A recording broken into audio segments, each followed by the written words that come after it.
Bem,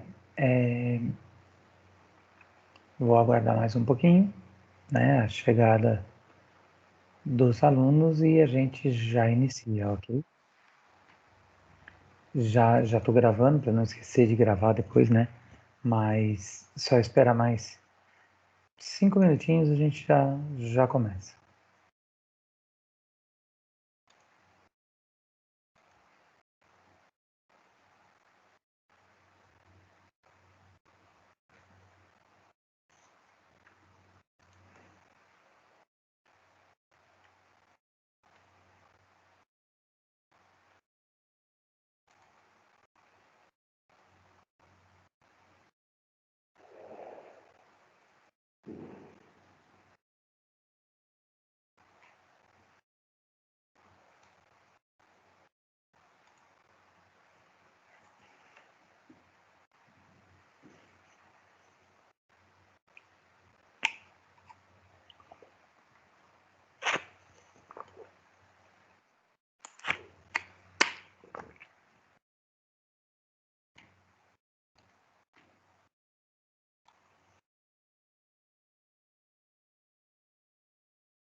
Bom, pessoal, então vamos começar.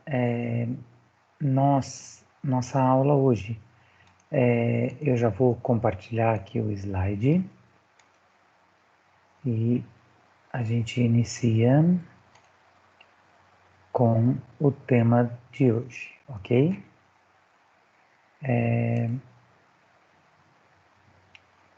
Nós hoje trabalharemos a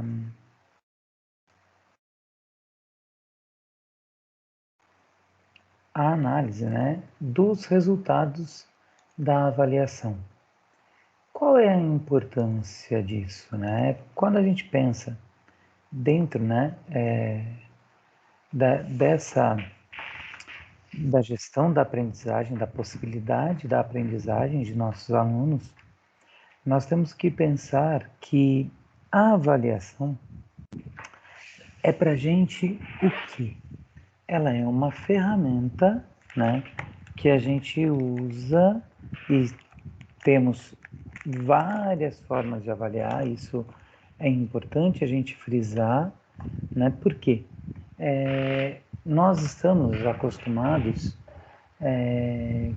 com um sistema avaliativo que vem sendo utilizado há muito tempo, embora muitas inovações, né, já aconteceram em relação a esse processo do avaliar. E nós precisamos pensar sempre no seguinte: qual é a melhor forma de eu avaliar, né? É claro que eu tenho alguns sistemas, algumas coisas dentro do próprio sistema educacional, uma parte mais burocrática desse sistema, que exige alguns tipos, né, muito fechadinhos, né, muito já determinados de avaliação. No entanto, eu preciso ter a consciência que eu, enquanto professor, eu posso sim pensar em alternativas, né, que sejam mais adequadas à realidade da minha turma, para que eu faça uma avaliação mais fidedigna, mais honesta até, né, com, com essa turma que está comigo, com essa realidade que eu tenho dentro lá da minha sala de aula, da escola, né, do projeto onde eu trabalho. Então, é sobre isso que vamos conversar hoje. Então, se a gente for pensar em acompanhamento pedagógico, né, a gente sabe que ele tem uma relação direta com essa avaliação. Por quê? Porque a gente assume isso como um processo de mediação entre o aluno e o professor, com um grande objetivo de dar suporte e promover esse avanço na aprendizagem dos nossos alunos. Agora, isso só acontece realmente se eu souber, né, se eu disponibilizar de tempo, entender o processo de utilizar os dados que são colhidos, né, que me são mostrados pós uma avaliação. Então, por exemplo, se eu pegar a nota pela nota e mais nada, né, muito provavelmente a minha análise desses dados vai ser uma análise pobre. E isso vai comprometer, né, a forma que eu vou dar a continuidade nessa aprendizagem dos meus alunos. Então, isso são fatores importantes a serem levados em consideração quando eu estou, né, acompanhando, quando eu estou pensando nessa possibilidade de promover o avanço da aprendizagem. E o que isso pode me trazer? Vamos lá. Esses dados que são colhidos, eu tenho que, ao mensurar esses dados, né, a tabular esses dados, eu tenho que comparar os dados oficiais e resultados oficiais das provas com o que eu, professor, tinha planejado para o meu aluno, onde eu pretendia que o meu aluno chegasse assim que ele conseguisse, né, assim que ele terminasse a prova, ou assim que ele terminasse um determinado período de estudo, de aprendizagem, e a gente ia fazer aí essa verificação de aprendizagem através de uma avaliação, onde eu pretendia que ele estivesse, né? Quanto desse conteúdo eu, professor, planejei para que ele tivesse absorvido. É claro que se a gente for pensar nos diferentes níveis de ensino, para cada nível existe uma forma, né, de eu pensar aí como eu vou coletar esses dados, como eu vou utilizar esses dados. Então, olha lá. A educação física difere dos outros níveis do ensino. Sempre trabalhou numa perspectiva de acompanhamento, que não se relaciona a índices de aprovação, reprovação ou julgamento. Até porque não existe reprovação nesse segmento de ensino. Perfeito.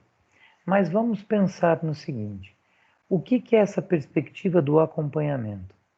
Eu sei, enquanto professor, quando eu planejo, onde eu pretendo chegar com o meu aluno, o tipo de aprendizagem que eu quero que esse meu aluno tenha. Eu quero, quando eu trabalho um determinado conteúdo, eu pretendo que ele assimile esse conteúdo de uma forma, não só o conteúdo pelo conteúdo, mas sim que ele leve essa aprendizagem para a vida, que ele tenha adaptações necessárias e adequadas para a vida toda. Então, acompanhar isso é muito importante porque depois de um período de troca, de atividades, né, dentro da perspectiva da ensino-aprendizagem, eu preciso verificar onde o meu aluno está chegando, o que ele está assimilando, se a técnica que eu estou usando, né, se a metodologia que eu estou usando de transmissão e desenvolvimento desse conhecimento está sendo adequada para ele, porque se isso não estiver acontecendo, eu preciso repensar, replanejar o que eu faço. Afinal de contas, né, como a gente já falou, a ideia é que ele leve o conhecimento para a vida. Se ele não está aprendendo, se ele não está adquirindo esse conhecimento, alguma coisa está errada nesse processo. E não dá para a gente culpar sempre só a criança, né? Nós temos que nos adaptar também às maneiras e formas como essa criança vai aprender. Tudo bem?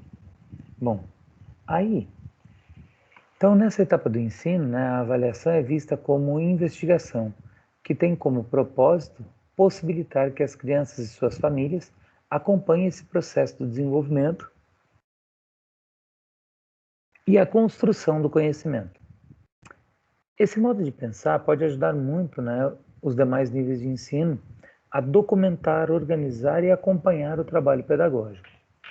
E por que é muito importante, né, esse pensar e esse documentar os níveis de o que é ensinado, né, nos diferentes níveis?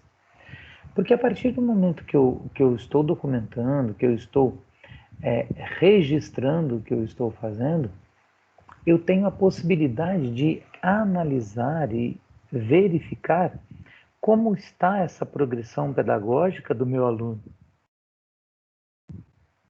como ele vem se desenvolvendo ao longo do tempo e como isso vai ser realmente significativo para ele nesse processo da aprendizagem. É claro que quando a gente começa a envolver avaliações, conteúdo, né, quando está no Fundamental 2, no ensino médio, e eu preciso cumprir uma série de conteúdos, eu preciso atingir uma série de objetivos, eu preciso pensar muito bem como eu vou fazer esse processo de avaliação e a forma como eu vou fazer a análise dos resultados das avaliações, exatamente para que eu não seja injusto e para que eu não deixe de lado os alunos que estão nesse processo, né? Então, por exemplo, um aluno ele não conseguiu atingir determinada média, né? Não conseguiu a nota. E lá no Fundamental 2, no ensino médio, onde existe a possibilidade da reprovação, se eu professor, não me atentar, né, a essa dificuldade que está sendo apresentada pelo aluno, se eu não me atentar a, a essa discrepância que acontece, né, de notas, de entendimento dentro de uma sala, se eu não estiver atento a isso, como que eu vou trabalhar? Né? Então eu acabo privilegiando quem está entendendo e deixo de lado quem não entendeu. Então essa análise, essa observação da sala, né, da perspectiva da sala, ela é muito importante, porque eu preciso criar alternativas, meios e métodos para oportunizar para todos os alunos a recuperação do que ele não aprendeu.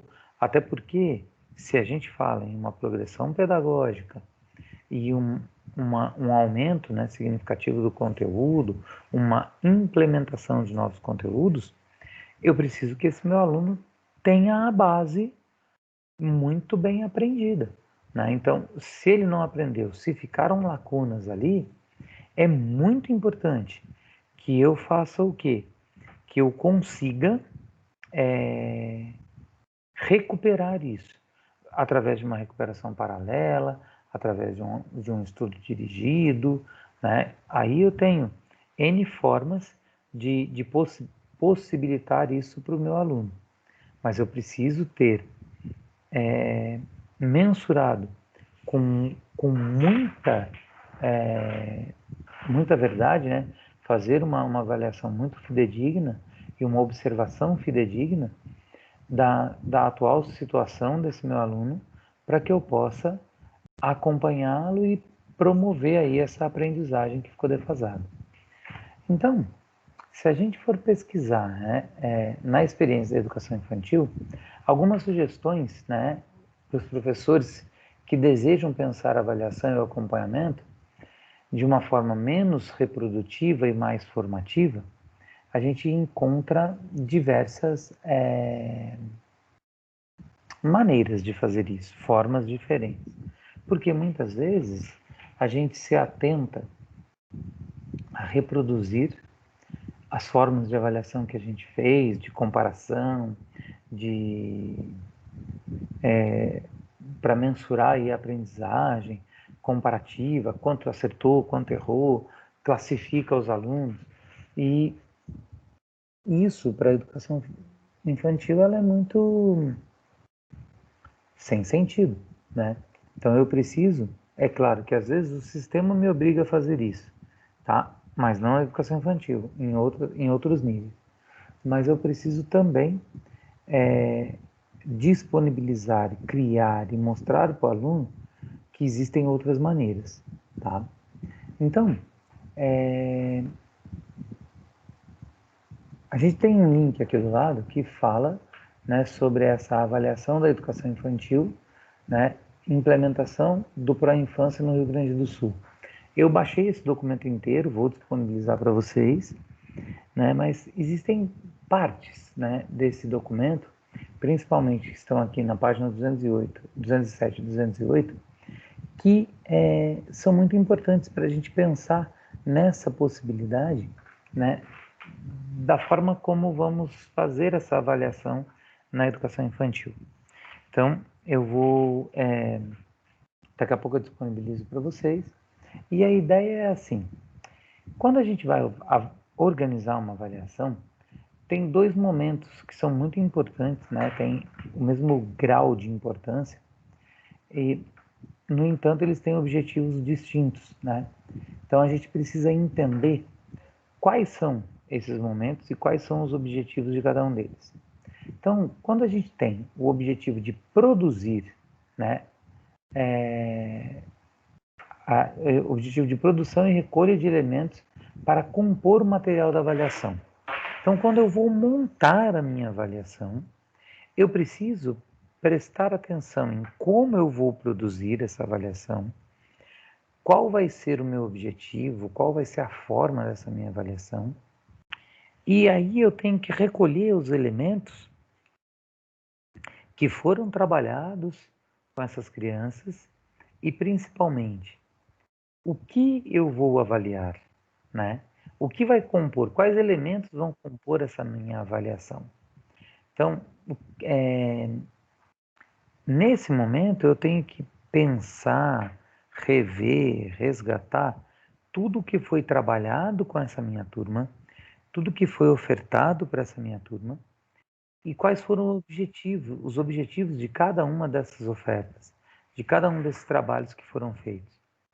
E a partir disso, aí eu passo para a segunda parte, né, que é o segundo momento, que é a elaboração desse processo avaliativo e como eu vou comunicar aos alunos as tomadas de decisão que eles precisam, né, ter nesse momento da avaliação, para que eles respondam adequadamente o que eu estou perguntando, o que eu estou querendo, o que eu estou mensurando. Então, para mim, na minha opinião pessoal, é inconcebível uma avaliação que a gente faça, né, e que não tenha nenhuma ligação, nenhum sentido com o que foi trabalhado em aulas. Por quê? Eu preciso avaliar o que eu ofertei para vocês, se vocês entenderam. Mesmo que durante o período da aula vocês sejam incentivados a procurar, né, mais informação, mais fontes, mais conteúdo, perfeito. Mas eu só posso cobrar isso se vocês realmente o fizeram, né? Eu só posso cobrar numa avaliação o que eu trabalhei realmente com o meu aluno. Como que eu quero que ele tenha uma evolução?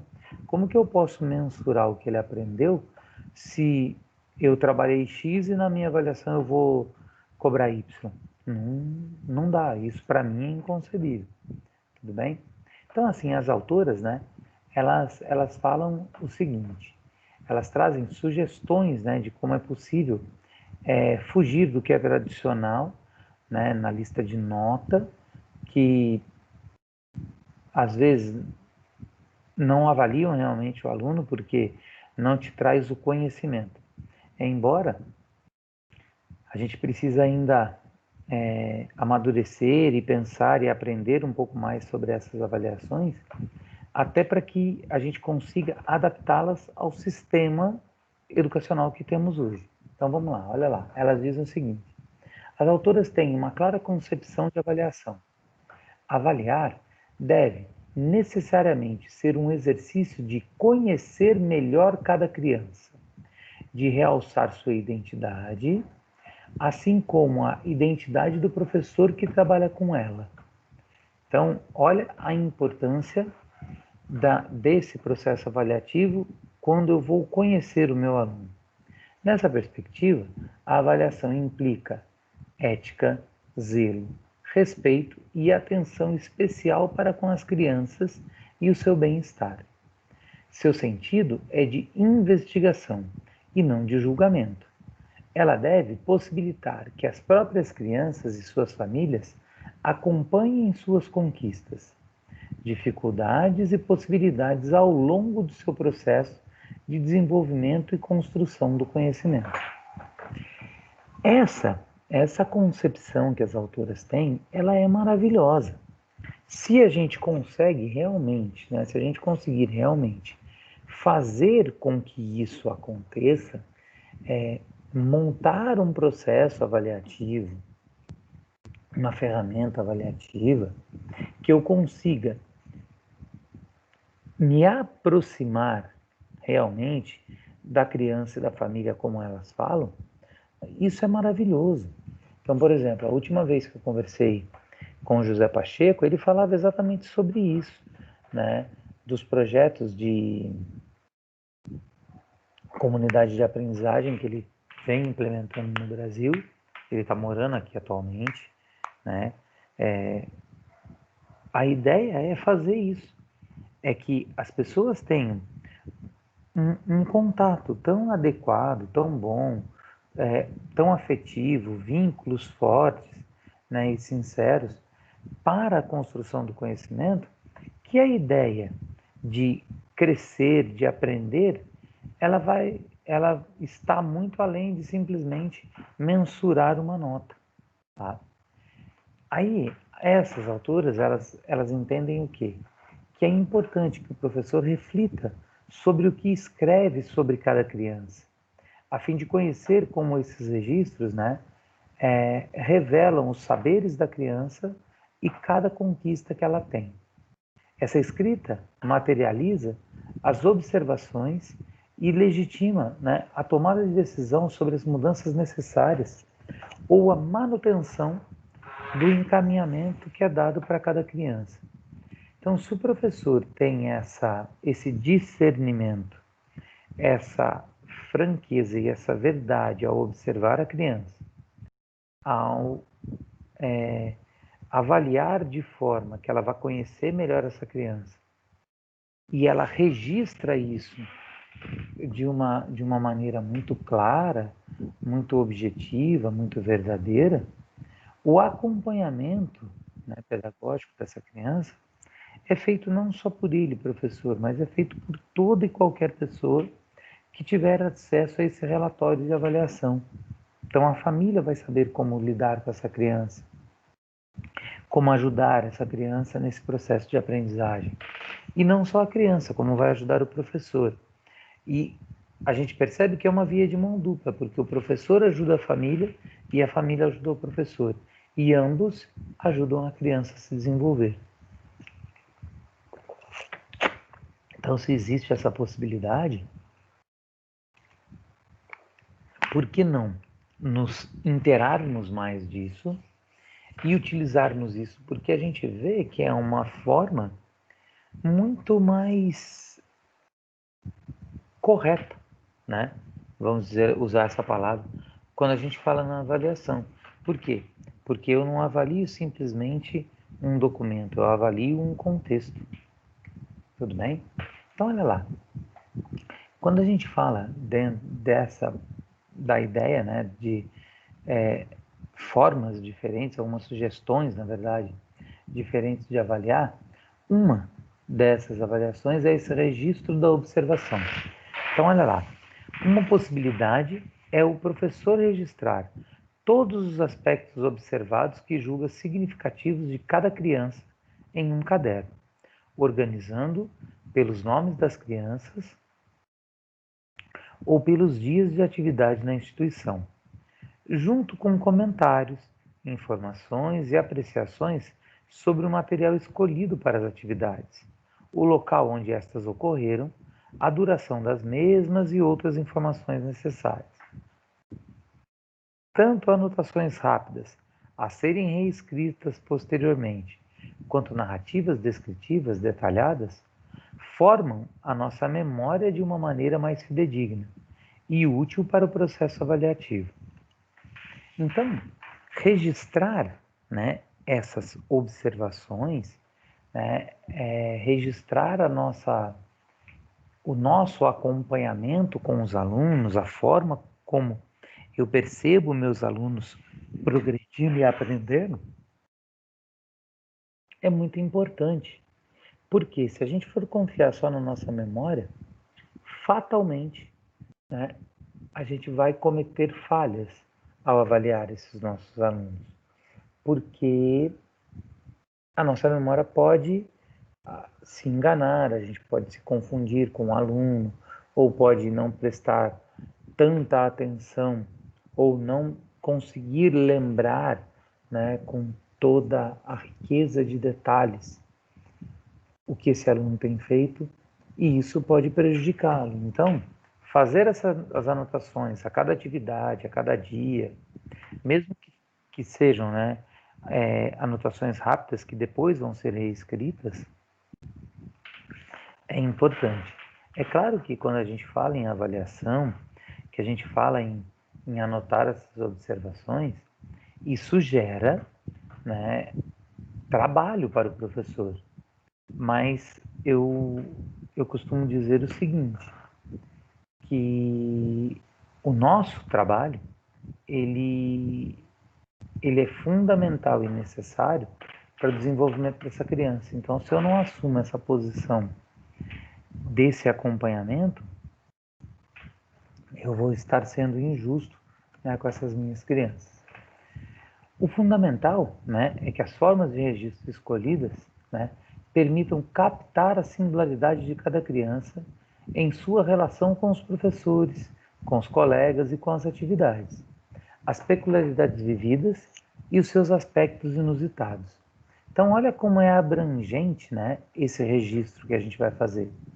O texto deve analisar o trabalho realizado, descrevendo o que foi feito, o que se observou, que efeitos resultaram do trabalho, né, e o que se pretende fazer, tanto em relação ao grupo como em relação a cada criança. Então, se a gente for perceber, esse registro, né, é realmente o principal acompanhamento que eu preciso fazer, com a maior riqueza de detalhes. Por quê? Porque se eu tenho tudo isso registrado sobre os meus alunos, se eu tenho esse acompanhamento adequado com os meus alunos, eu consigo, né, otimizar, maximizar essa aprendizagem. Por quê? Porque eu vou estar observando detalhadamente cada uma das crianças.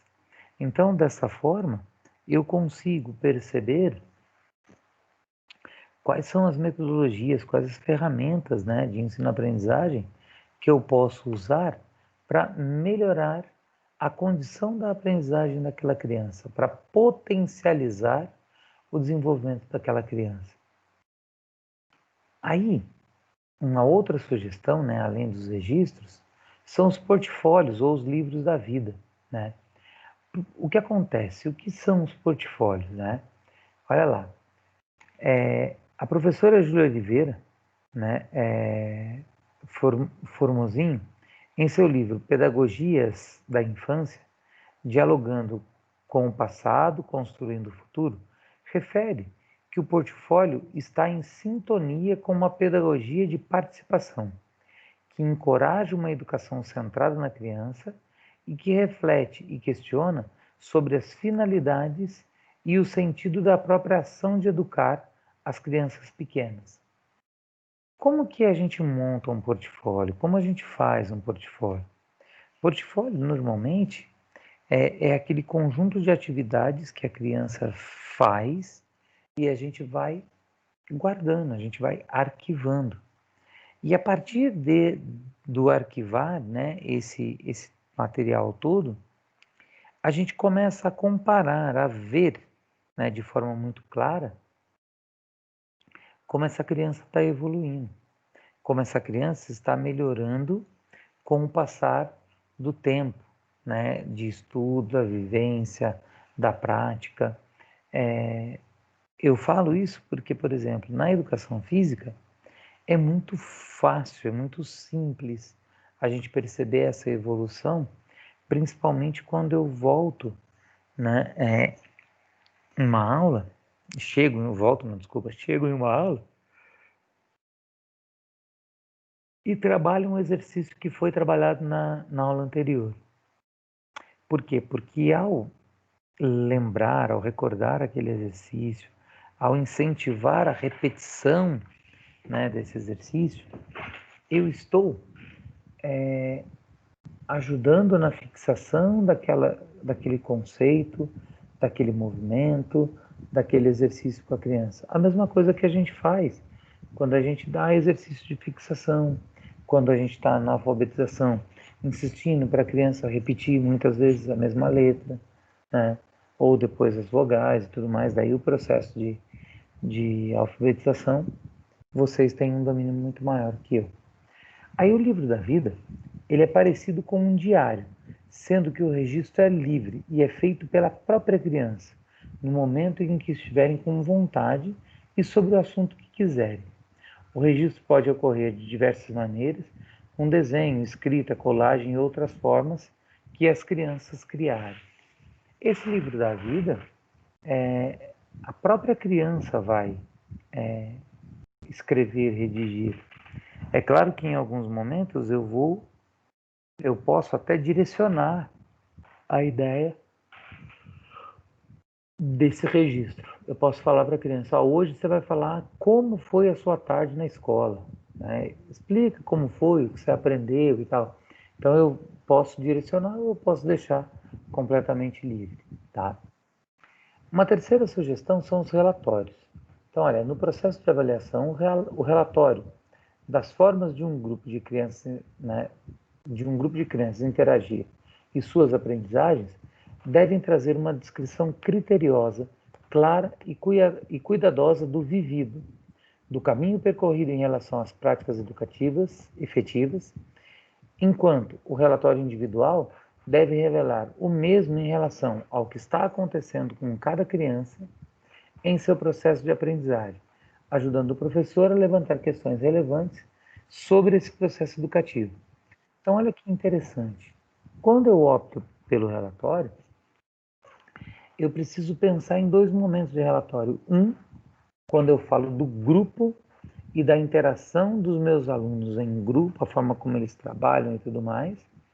E um outro, que é uma avaliação, que é uma análise individualizada, que daí eu vou levantar, né, informações individualizadas sobre cada aluno, sobre cada criança, como eu vou precisar adaptar o trabalho, ou repensar o trabalho, ou fazer o trabalho, para que eu possa atender da melhor forma e potencializar a melhor forma para esse aluno, tá? Ou para essa criança.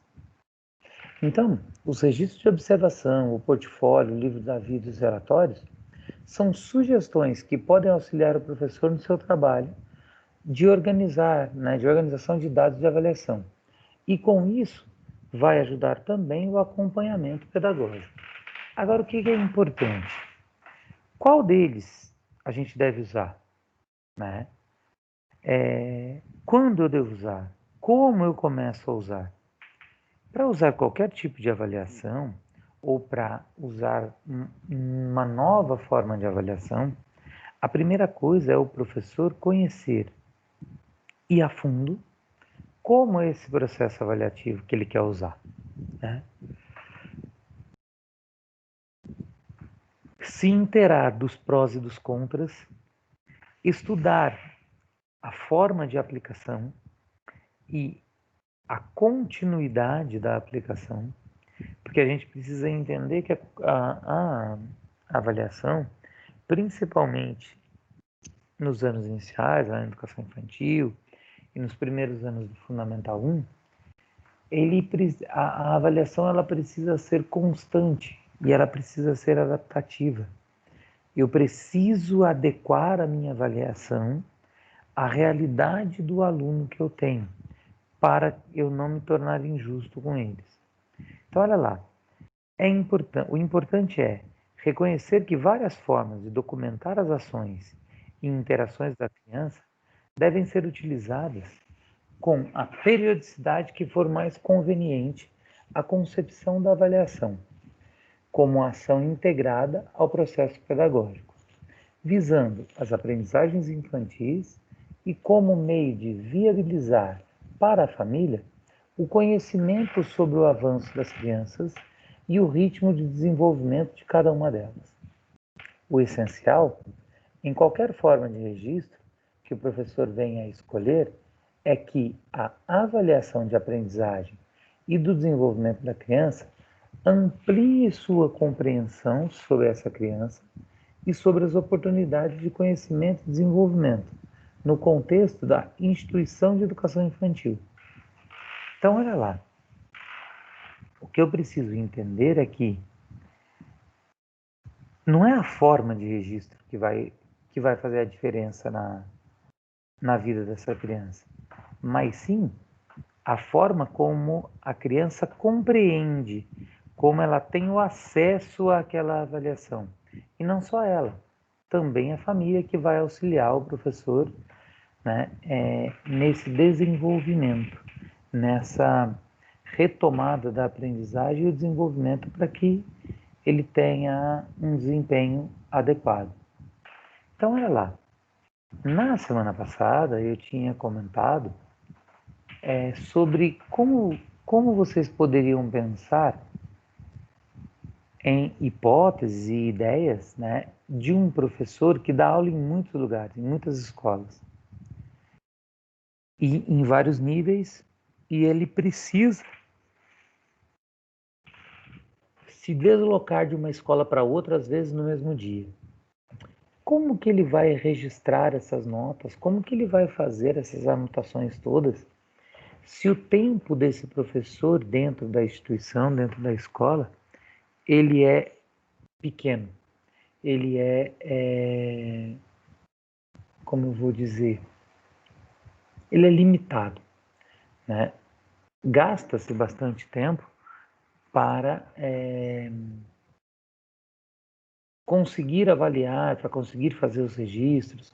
Imagina, você tem numa escola 4 salas ou 5 salas com 30 crianças, daí tem uma outra escola que tem mais 2 salas com mais 25 cada uma terceira escola que você tem 8 salas com mais 35 crianças cada uma. Como que você vai fazer o registro de todas elas?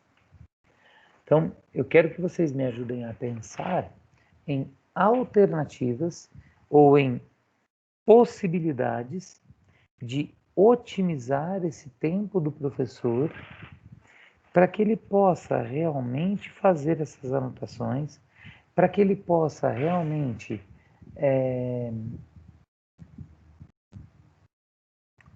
avaliar de forma efetiva e de forma justa os seus alunos com os registros adequados, para que esses registros eles possam ir, né, chegar até as famílias e ajudar as famílias a entender esse processo. Então, é claro que esse registro, a gente já falou que ela pode ser feita de várias formas, né? Então, relatórios compartilhados com as famílias, o livro da vida, o portfólio dos trabalhos, registros, observações. Eu tenho muitas possibilidades disso. Por exemplo, lá na Escola Monteiro Lobato, na educação infantil, a gente faz duas coisas. A gente tem o portfólio de trabalhos e tem o relatório da professora, dos professores, né, da professora de sala e mais os professores de aulas extras, que é compartilhado com a família. Então, essa forma de avaliar, tanto de mostrar os trabalhos no portfólio, de deixar expostos na sala, para que os pais cheguem, vejam os trabalhos montados. Depois eles ajudam a montar o portfólio, a colocar dentro das pastas, a guardar e tudo mais.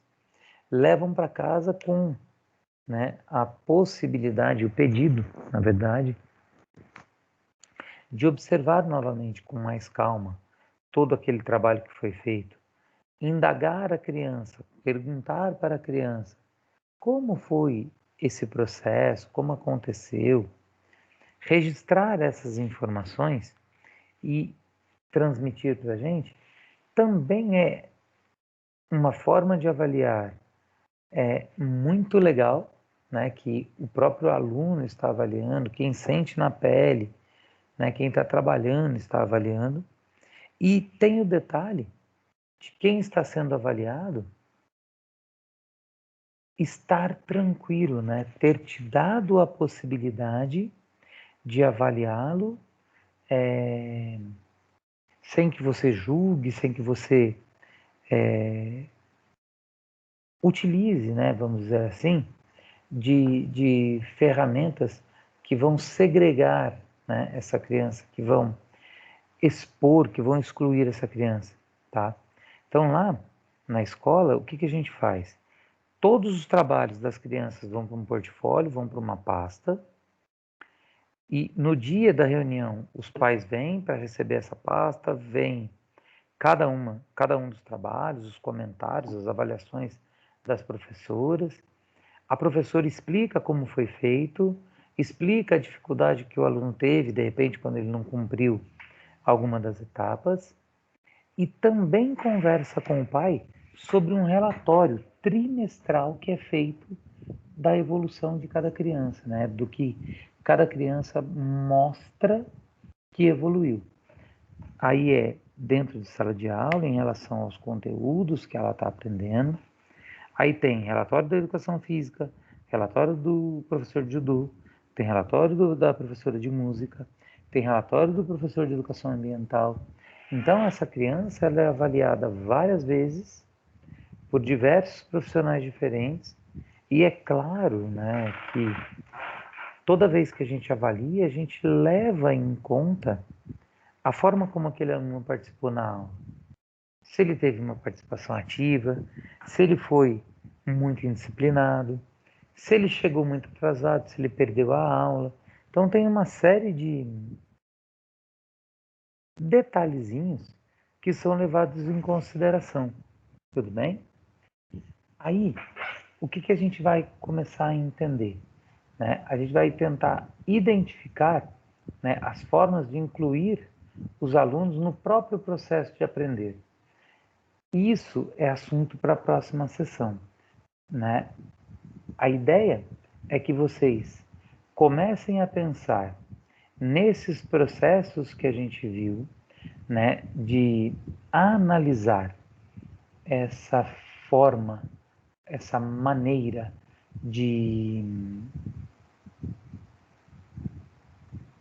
mensurar, de analisar, né? Não tem outra palavra. O resultado que foi obtido, que foi colhido, né, nas avaliações, e quais as ações eu vou assumir e tomar, né, quais ações eu vou tomar a partir do momento que eu tenho, né, a identificação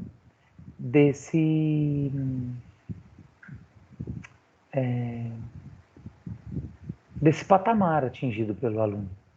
E como eu vou fazer com que ele suba esse patamar, que ele saia, né, desse patamar onde ele se encontra e vá além, que busque mais limites. Então, isso tudo são informações que são pensadas, que são registradas, tá? E garantidas para que o aluno, né, consiga, não só o aluno, mas o aluno e a família consiga dar continuidade, né, a esse processo, a forma como a família vai ajudar e acompanhar, né, esse desenvolvimento do aluno. Tudo bem?